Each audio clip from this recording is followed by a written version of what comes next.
今日就個客俾面整咗一部呢隻叫咩機啊？睇下先。哎呀，呢一隻叫做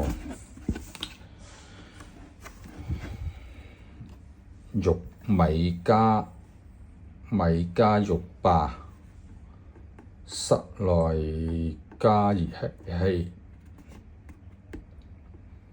咁總瓦數2850瓦，咁正常呢個應該係2.5左右平方就應該 OK 夠日嘅。咁時間關係，我提前已經拆開晒整好咗。咁呢度亦都截咗個220，佢呢個係話藍牙對嘅。咁頭先亦都測試過。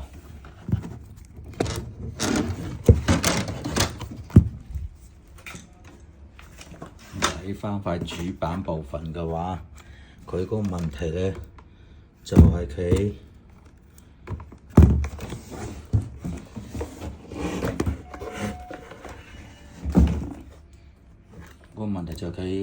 呢度斷咗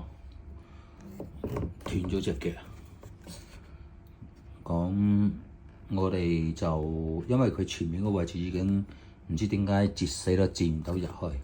咁我就喺後邊幫佢就到隻腳，整到隻腳落去，由後邊上腳，因為前面入唔到啊，就變咗單腳運作，就呢個位置就用唔到，就而家就幫佢講一截翻落去。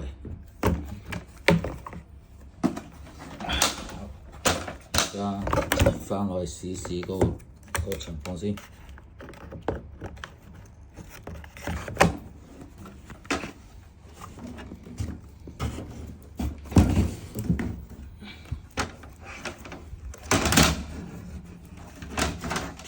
線有啲短，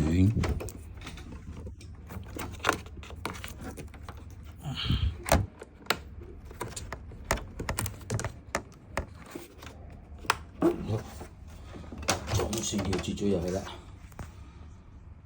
睇下先，發熱部分呢個部分 OK。咁我哋而家開電，呢邊都開電。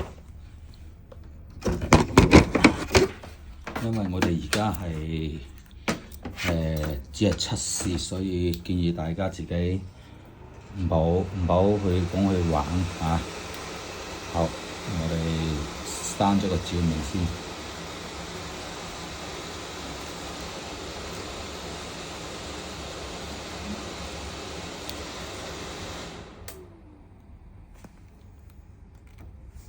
好，原來後面條電線斷咗。甩咗條電線出嚟啊！所以時唔得，因為一隻手做嘢，一隻手拍片，冇辦法做得到。好，咁我哋試下照明。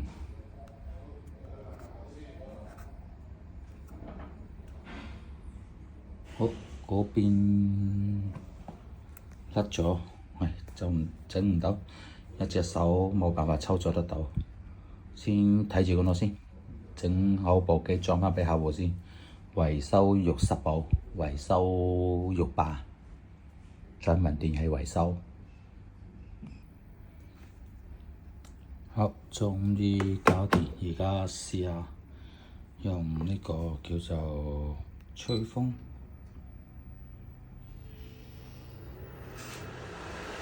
好，吹風成功，但係呢邊呢個唔曉着，咁我哋再試下用埋呢個，好，呢個都着啦。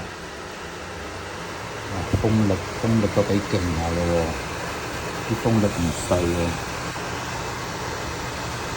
咁我哋再試埋呢個照明，哇 ，OK 喎，價錢唔知襟唔襟玩。